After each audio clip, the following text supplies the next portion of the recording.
Mine was certainly amazing with you guys. Yeah, it was great. Thank God. It was Passover seemed like such a long time ago, and yet it is something that we deeply feel inside. And at the same time, it feels like we've been dropped into the world, dropped into the day-to-day life, right? And it's very, very quick and it's sudden. And we feel like, okay, like back to the bread, back to the gluten, back to the, back to the grind, back to seeing what's happening and how's it doing. And we're almost like addicted to bread. We're addicted to kind of like that, that puffiness, that chametz, and that's natural because we have what is called an animal soul, a nefesh habahamis. And the animal soul's natural inclination is for what?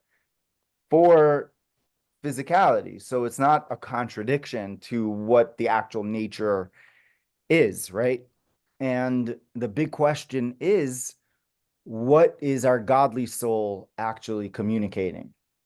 Because throughout Pesach, throughout that experience of cleansing, and whenever someone does like a cleanse, they want to like stay away from gluten, stay away from carbs, stay away from sugar. It's like whatever you're cleansing, and that cleansing period is not a very comfortable period. You know that I'm not having, this type of a food, this type of a beverage, this type of whatever, and that process is actually bringing about the sound of the godly soul, which is really what fasting is about. And now I think like intermittent fasting is very, very big because we're constantly listening in our bodies, and our bodies are constantly saying, feed me, feed me.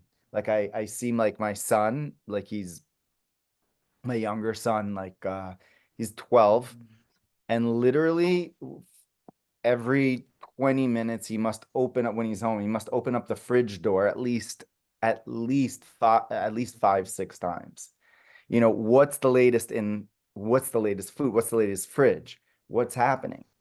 And we do that unconsciously. We just right away just go for the the the thing, go for the food, go for the and it's very much like that chametz, that gluten, which is almost like sticky, and it just right away just goes for it. And when we fast, what happens is that we actually start sensing our body. We start sensing, that true nature of our bodies, right? When and that happens in a way when we work out also, when there's that durability that we go against the odds and we go against, so that brings about a very strong level inside, which is fortitude. And fortitude is an extremely godly trait. It's a godly soul trait. In fact, the godly soul is manifested within netzach, within within fortitude. And the paradox of Passover is like we're fasting because we're not having any of these foods, and we're kind of bringing the godly soul in. And then right after the experience of going into the next month, basically the month of Iyar, which is the month of Taurus, the month of basically the ox, which is very involved and seeped in this world. That's what the ox is. That's what the Taurus is. And the godly soul, which is Nissan, which is the the goat, is very theoretical, and it's very like up there, and it's just like big thinking, and it represents the soul. So the first month of Nissan is representative of the godly soul's expression, and that's why we have the first Passover there. And then there's a second Passover, which actually is in the next month, the month of Iyar, which has to do with the transformation of the physical, right? Much, much more. Because during this month, we go into a transition of having to deal with our issues kind of like head on, like face on. And that's always not a comfortable comfortable place to be in, right? But yet that's the energy of the Taurus. That's the energy of the next month, the month of Iyar. And that's why every single day of this month, there is Sefirat Omer. We're counting another day of the Omer. We're counting another day that we're becoming more and more refined. We're coming, which is, what's the Omer? The Omer is the animal soul, the animal food that the animal is eating. That's what the Omer is. It's barley. And that barley is being consumed by the animal. And the animal is now refining and basically choosing the godly soul's consciousness. So we're going through this whole transitional period right now. So this kind of brings us to today's topic, which the topic officially is the progression of consciousness, insights into the Sefirat Omer's 3 phases, okay?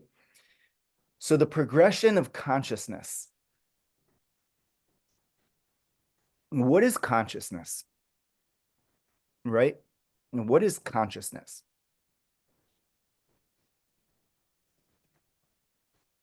So consciousness is what? Does someone want to share?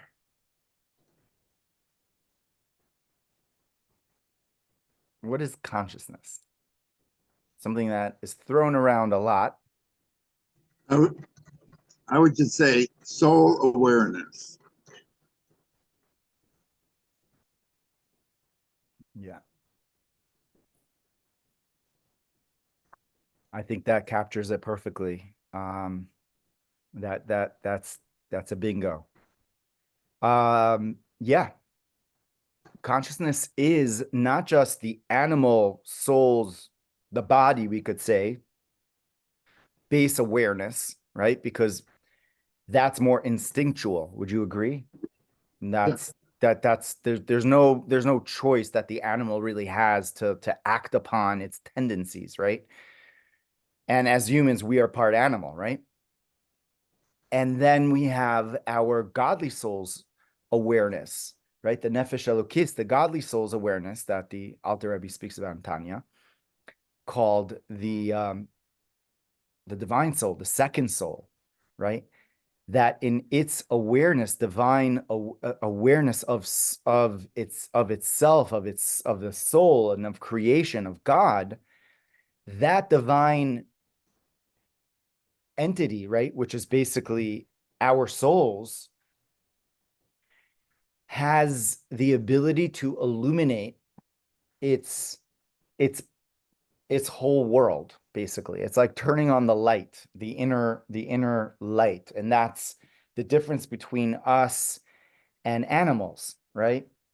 And specifically, you know, on the higher levels, on the higher conscious levels, and you know, there's a progression of soul, of neshama, that is very, very unique also to Am Yisrael. And that to have that awareness and to have that mission to the world, right? And in the world. So there's a progression of this, okay? So the Arizal speaks about 3 levels over here. And these 3 levels all come together in some like flash awareness that we have during the Seder night. So during the Seder night, the Arizal speaks about like what happens on the soul level during that experience, right? Beyond the matzah and beyond the, you know, the singing and the stories and everything, what happens during the Seder night? So the Arizal says that on the subconscious level, there is what he calls the first gadlus. Gadlut in Hebrew means expansion or maturity of consciousness. There's the first gadlus that comes about. And then there is what is called the katnut, the smallness as well. And then there's gadlut sheni, and then there's a second greatness or second awareness. Okay, so he speaks about 3 phases and 3 levels of experience, or we could say, you know, archetypes that we're basically have within us And that is, the first one is the perfect vantage point and view that the soul has. It's like a 20/20, like vision of right versus wrong. And that's basically the level of a tzaddik, the level of the complete righteous, that they're just seeing everything like on that level. I mean, they have their own choices and stuff, but still. And then there is the smallness. And then that's almost like taking that soul that has a 20/20 and basically bringing it down into the body and in this world. Where in that descent, right? That descent is called katnut, it's called smallness. And that's what happens. A baby is born and they forget, right, who they are, right? That godly soul's awareness needs to be worked on and needs to be essentially owned by the child, who is now really an adult, right? And an embodiment of the soul. And that's the level of Gadlut Sheni, the second greatness. So there's the first greatness, the Arizal says. The first greatness is this perfect awareness that we have, that we get, where, you know, everything is picturesque, everything is like great, you know. And then it goes into confusion. And that's like the confusion of why, you know, why are things happening in this way? Why are, right, the unclarity, right? That's not a word, the confusion, but that cloudiness of basically the majority of our life that we live as, right, in a state of what we call tikkun, essentially. That's really the level of fixing, where we become more and more refined and more, right, taking away the external, the chaff, taking away the coarseness, the, you know, these character traits that are straight up negative, right? And we kind of like want to shed those. And then those parts of us that are still, you know, still working on themselves. And that's the work that is basically more and more sifted through. And that's the idea of the second phase. And the third phase is the phase of now this awareness of what was learned and now totally embodied within the person's experiential self, right? Beyond the working and constantly striving, then there's the actual embodiment of it. And he says these are three phases of consciousness that we go through, right? That we have on that subconscious level at the beginning of the Seder or during the Seder. But then in life, we generally have these three phases of consciousness. And the first level of consciousness is this perfect divine soul. Just there's no negativity, right? From that perspective. And that is really Nissan. That is really this month of Aries, where there's no, you know, there's just this very powerful leadership expression, right? And that's a truth. That's a tremendous truth. And that's the beginning of all months, is the month of Nissan.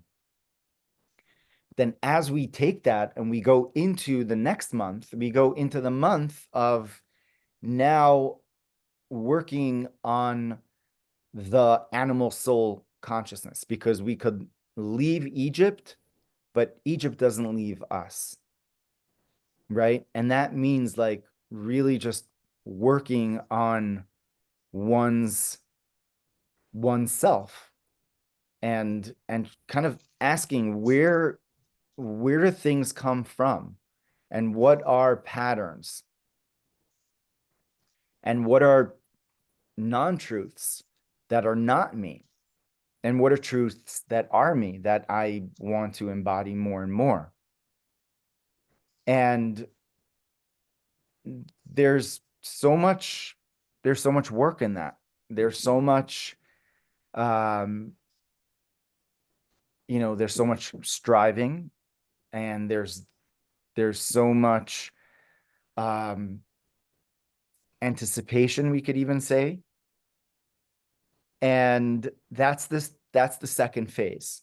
And that's the second phase of consciousness, of basically of working on something and striving towards something. And by the way, we don't just have these during 3 phases of the year and 3 phases of our life. We have these during the day-to-day. Like in our basically day-to-day, we have these 3 phases. So in the morning, more often, we have this clarity, right? The best things that you could do is in the morning, right? You have that clarity. If someone could wake up early, right? Like 4 o'clock, 5 o'clock in the morning, right? It is such a golden time, right? It's a time that we just have so much clarity and so much vision and so much quiet, right? Just taking advantage of those moments in the day, right? Whereas we don't just like wake up in the morning at 7:30 so I could get there by 8, or and we don't leave any room for transitioning and making room for ourselves, making room for our godly souls, because during that part of the day, by the way, they say that's the level of theta brain waves. We once did like a course on meditation in Kabbalah, and it's very interesting that within different, there are different meditations from getting from a beta to an alpha to a theta brainwave, but we know that we're made of, there's brain waves that we're constantly, going through. What's the word for that? We're going through different brain waves all the time, right? We want to try to be away from beta unless a lion is chasing us, right? Then beta is actually very, very good. So beta is not bad. There's no bad, right? But when we're constantly on beta mode, that we're thinking that a lion is chasing us and no one is chasing us, right? That's very much a response of trauma that, like my daughter, for example, I'll say, I just left her for a second to just get something. And she said, like, what would happen if there was, a azaka, an alarm, right? And I'm thinking, oh my God, that's my 4-year-old daughter is kind of like worried about that, right? And thinking that there is a lion or something after us. And right now, legitimately, all of us are feeling that. We are feeling that there is something which is, chasing us. So, it actually takes a lot to regulate our nervous systems, right? That takes a lot of breathing. It takes a lot of just recognizing that, actually right now, everything is okay. Right now, everything is more than okay. Where's the blessings that are right now? And that kind of forces us to very much be present with what is, with how many blessings are in the current space of our lives, right? And it's almost like forcing us to consciously mature, basically, because that's the word for it, consciously mature. Because in this phase, we could be seriously immature. And in order to constantly mature, you want to kind of have paradoxes that are happening, right? Because the paradox are the things that actually get us to mature. So we're feeling something which is uncomfortable, but then we're also rising towards something which is positive, right? Because we wouldn't go to the positive if everything was just fine, right? It's like the actual uncomfortable or the pain brings us to the expansion, because without the pain, we wouldn't have the expansion. So right now we're feeling a lot of, we could say, collective pain, right? I mean, everything that's happening in Israel and worldwide, right? It gives us the feeling of being chased by the lion, right? That we're feeling. And then that's forcing us to very much ask, well, then what am I bringing into this space, or what is available in the space besides that? Because that is the negativity is, it can't be an option. In other words, it's not like for a decent, moral human being, right? I'm not just talking Jewish, but I'm saying, we have to expand into something much, much deeper, much, much greater, right?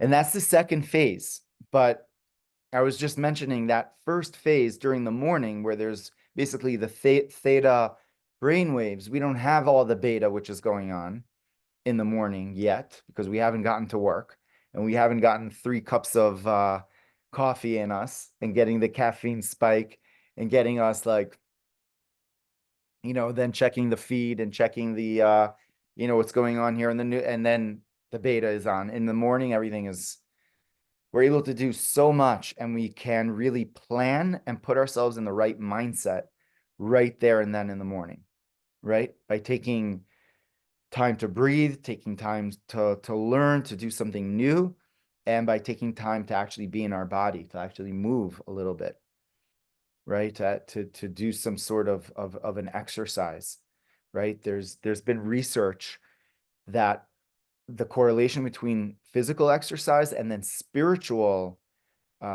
practice, the two of them coming together, has the most beneficial effect on the human body. Because then there's not just a physical, wellness, it's a spiritual wellness, it's an emotional wellness, it's all around. Like doing squats with your tefillin or before the tefillin, or going swimming or jogging. I've tried to incorporate jogging in the morning. And it's just something that is available to us, and we have the ability to tap into that expanded consciousness, right? That gives us tremendous vision and trajectory towards the rest of our day, because then the rest of our day comes along, as we all know, after at a certain hour, then it's like the day is just rolling and things are happening. We're on just almost like an automatic. And that's the second phase. The second phase is the phase of katnut, right? Of smallness. It's the phase of being in the world, phase of doing the work, doing the tikkun, and, just having this balance between how much are we validly protecting ourselves, right? Versus how much are we preventing ourselves from actually growing. And that second phase is very, very dangerous and really scary for the animal, because if the animal is going to grow and not be itself, then what would it be? It would lose its complete identity. It wouldn't have an identity any longer, right? And that's that choice that we make, right? Between what is true and what is valid versus what is not, right? So I was speaking to a friend earlier this week, and this is like a very successful person that has lost their job. And they're not happy in their job. They're not happy, or they've lost it, or it's been taken down to very few hours. And they're not happy in their relationship, and everything is falling apart. And it's really difficult, right? And I was trying to really hold this person, try to more than just feel bad for them, right? I wanted to offer that maybe your old is falling apart. And as uncomfortable as it is, but is there someone new and something new which is coming through? And we worked on this, and and I kind of had just closed, she closed her eyes, and I was just basically like, this is on the phone, and was just, can we visualize that new person coming in? Like, what would that person be, right? What attributes would that person have? Can you feel those feelings, right? And what is preventing these attributes, these feelings, from being registered as truthful in your body? And it came down to really one thing, or two things, which are the same, and that's guilt and shame. That the guilt and shame basically hold us back from expressing our godly soul's mission. Like, in other words, we don't accept our imperfection. We don't accept ourselves and believe that we're loved. Because an animal, like, it's not loved. Like, there's no animal in the animal consciousness. There's like, what am I? I just do, right? I just am. What does that mean? I'm loved. These are higher attributes that now the animal has to now evolve into and rise up to, right? They're higher ways of higher frequency. It's evolving into a higher way of being, which is not only like thinking about, oh, she gypped me off, or this person did that to me and I have to now get them back. And these low vibrate, this is like what we're seeing basically in the news and in the world right now. Like, we're seeing these very, very low, like, ways of of communicating and of being, right? And it's basically asking us, like, is that it? Is that like, is that a person? Is that a human? Or is there a higher way of actually communicating, of actually, right? The frequency, the vibrational frequency of the person is, are we able to bring it up from that animal perspective? And the answer is that many people cannot. And that's why they're really stuck in this, like, really dark and it just painful place, right? It's like, and the reason for that is because they're not allowing the perspective, the other perspective, or the perspective of almost of the difference between chametz and matzah. Where chametz is the letter chet, is just doesn't allow anything in. So there's no light. There's just me. There's just the ego. There's just the way I see it, right? Whereas matzah has the letter hey, that's already the nullification of the godly soul, and that's saying, oh, I've got a window over here. Oh, I've got another perspective. Oh, I'm not just stuck in my rut in the same way for most of my life, or all of it. And especially since my father did that. So parents did. So then, of course, I'm like doomed to being stuck in that place. The letter hey basically says there's another way to do it. There's another perspective. If I only will, if I try, right? And that's rising up, right? Rising up in our vibrational frequency. And that's basically what we're doing in the Sefirat Omer. We're rising up in our vibrational frequency. That's really what it is. starting from being infused godly soul, and then here we're down here, but we're like, okay, so it's not like we're stuck every single day. Whoa, what am I going to do? No, every day you have like that day of the Omer. Every day you have the ability to climb one more step up. You may fall, but that's also rising up if you're aware of what the fall was and how you want to even think about doing it differently next time. You're already there because it's not about being perfect about it. And then when we reach 49, what happens there? Then we go to the 50th gate, and that's the second gadlut, the second level of spiritual consciousness. The second spiritual consciousness is our godly soul and our animal soul have now merged to now become like, yeah, I get you. We're vibing now. Like we're good. Like, it's not to say like it's not going to be like bumpy along, but it's a embodied awareness, right? And that's almost like the evening, you could say, like, right? I mean, some evenings it could be like, that's it, boom, I'm going to sleep, like it's 8 o'clock kind of a thing.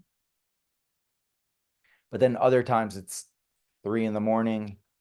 And, especially if you're a teenager or whatever it is, I've sometimes kids like it's like I wake up when they go to sleep. But it's, like the evening represents like almost like this merging of what happened during the day and transitioning into the night, which is the next day. Right? That's really what the evening is. It's like taking which is the day, which is Yaakov, right? Yaakov is the nighttime. What is Yaakov? Yaakov is the combination of Avram and Yitzchak together. Yaakov established the evening prayer, Mariv, right? Which is taking together Avram, which is the day. Yitzchak is already the afternoon, which is contention, which is Yitzchak, which is Gvura, right? The majority of the day, right? What we do. And then the evening time is now the time that we are able to synthesize the two. And that basically is the second Gadlut, which is the expansion of now what I have worked towards and who I am and the godly soul that I truly am, right? And always have been. So it's almost like meeting yourself again, like meeting yourself. Like it is you, but in the first gadlut, you're like, it was me, yes, but like I didn't feel it completely in my entire self, right? And through the second phase, and then finally the third phase, then it becomes like it's embodied and within the individual. And that's the third month. That's the month of also of Gemini, of Sivan, which is twins coming together. So the first month is the month of the Gdi, the month of the godly soul of the lamb, right, of the goat. And then the second month is the month of the ox, Iyar, the time of the counting of the Omer. Every single day is a mitzvah. Every single day we're rising up. We have an ability to rise in our vibrational frequency of our animal selves, right? As we're working on it every single day. And then the third month, as we come to the giving of the Torah, that's basically the second Gadlut, where we basically receive this expansion of God, of just like Mount Sinai, godliness came down on the mountain, but Moses also rose up to the mountain. The two of them were able to unite and to rise and to be really one. And that's that consciousness, the Gadlut Sheni, is something that we are working towards in this basically in this time, but throughout our lives we also have it. We have times in our day that we're like, or in the week or in the month that, or in the year that we're like, yes, I'm on flow, and like we get this flow of like who I am and what my mission is, and it's like go, it's like it really almost comes together. And to have that more often, we want to now be able to be open to what the lessons are in those uncomfortable opportunities, right? Such as, in the example of, this friend, losing the job and the relationship and everything like that. It's not easy, but what is the opportunity that is there beyond that fear or guilt, right? Leaning into that, because that's raising up your vibrational frequency, right? In connection to, because then it's rising towards the godly soul, right? As opposed to being like, no, short, like closed circuited, like the letter chet, it's the letter hey, which is that window that basically has a perspective of what is the opportunity over here? Like where is the positive? Where is the thank you, Hashem? Like where is like the opportunity to say, is the cup half empty or is it half full? Like where is that opportunity to actually look for that? It's not easy. We fall and we have our moments there, but then it's getting back up. And again, it's a new day. It's a new opportunity to climb up the rung. You don't get up the rung all at once. You don't just run up and you're there, right? It's like step by step, and even it could be one step and you fall and then you get back up. And that's that. So how could we be more joyous during these days, right? Because it's a time that the animal soul is basically saying like, feed me. I want to be happy because this is hard work. So give me more of the croissants and give me more of the this, give me more of the that. But it's also listening to our bodies, drinking a lot of water and making sure that, that we're trying to eat healthier foods, healthier options, right? Besides, like right after Passover, like my kids are like, it's pizza time, and it's like right there, like, and my youngest daughter did not go to sleep until she had her pizza, and it was 2 a.m. or something. I was long gone asleep, but yeah, we just go right for that. But not saying you not to completely, right? But what are other options that that will give us more of a nutritious and way to connect to our bodies, which is really connecting to God, right? It's that, right? Taking time to walk and exercise is also very important. And obviously learning, meditating, right? Davening, and just being very patient with yourself, which is not a Taurus-like thing, because it's very much like it's like taskmaster, like go. What do you mean you're stopping? There's no stopping, there's production. We have to meet the quota. Like you're not working hard, no pain, no gain, right? You're not sweating hard enough, and it's like that's bringing light even there, and bringing compassion even to that space. And how could there be more light and more love in that space as well?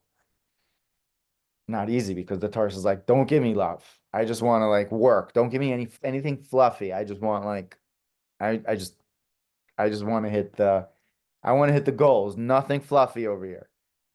But specifically that Taurus and that like doing type of mentality, and many of us think like we're pretty much like done with that, in many ways in the world, of like the doing the over striving, and then not listening to the self, to the inner self, right? Has that made us any happier? Have we grown more spiritual, kind, connected people? Like that, the overdoing, the overproduction. I mean, just look at China, for example. Like, it's like that. I mean, but in many ways in the West, it's just different. Because without God in the equation, why am I even working? Like, what am I actually even doing? Because where's the mission over there?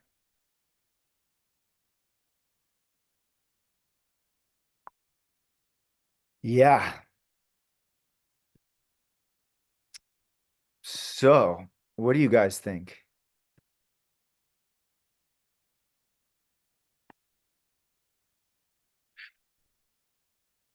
I feel like I've had a long week, even though it's been like, what, just a couple of days, but I'm still like resting, getting there. Pesach felt like a continuous Shabbat for 2 weeks. Yeah, yeah, definitely, definitely. But now after Passover, it's like almost we're going into the world, right? Into, you know, and so it's important to like slow that down. It really is. It's important to slow it down and to like really take time in the mornings, like take time like to, like that first part of the day to have like when your mind is so clear, like waking up like earlier than later, taking time walking in nature, taking time like meditating, right, learning. Like I find that without learning and meditating before, you know, it's impossible to really pray, like, to really come to like, tefillah. It's like that, and coming into the day basically, like without that time. So really going into this period of time that we're in now, this month, the month of May, and the month, in this Iyar, it's like really prioritizing those spiritual practices are so important because it's not going to come easy. It's not going to come naturally.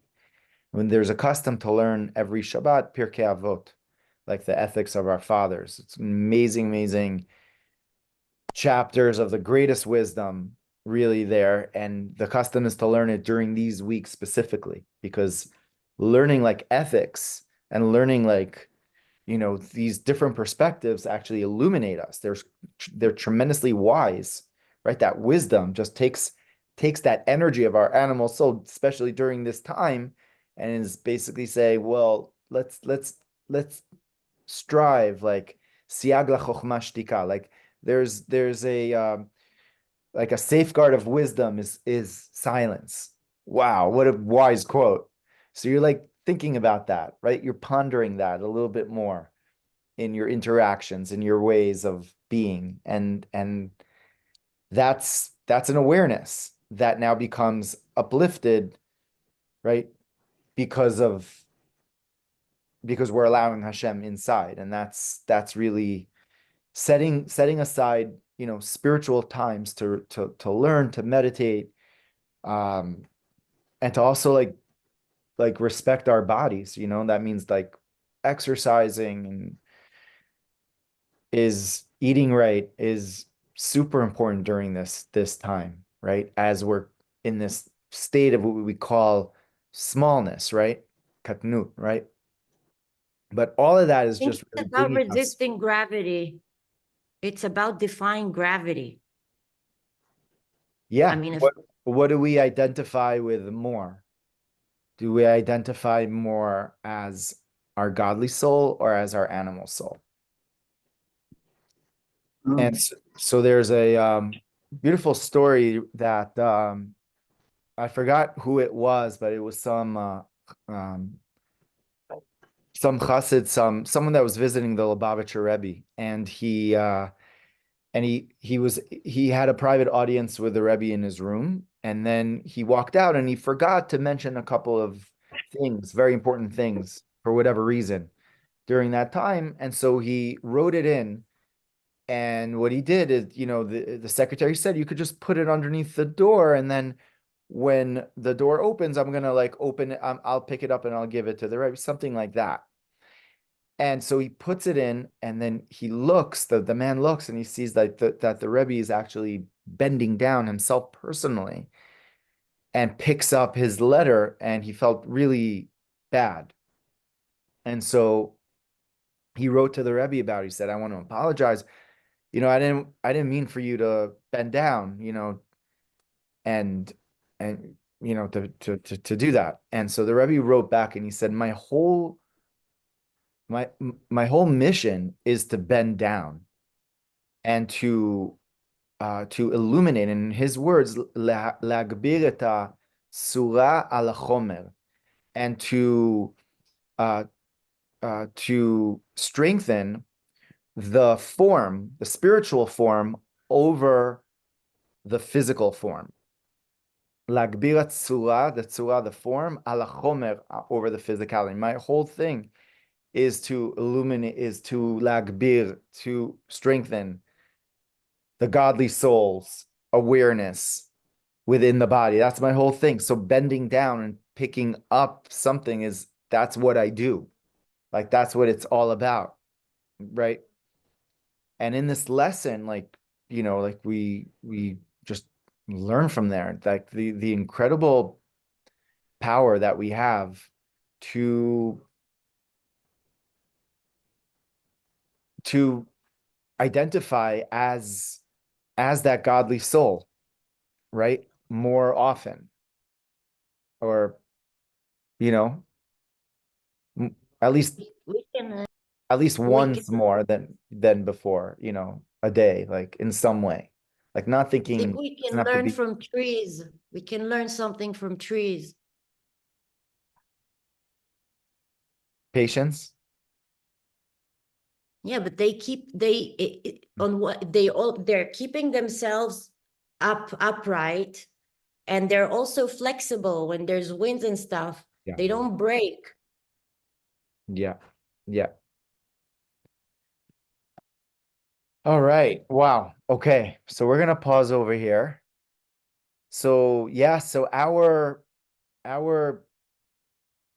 job right now, and what is going on right now for all of us, is like there's extremes that are happening, but they're also giving us the opportunity to ask, what does Hashem want for me in this time? Right? What is being let go and what new is coming in? Okay. So we're gonna leave you guys with those questions. What old is leaving potentially? Is leaving, and what new is now becoming?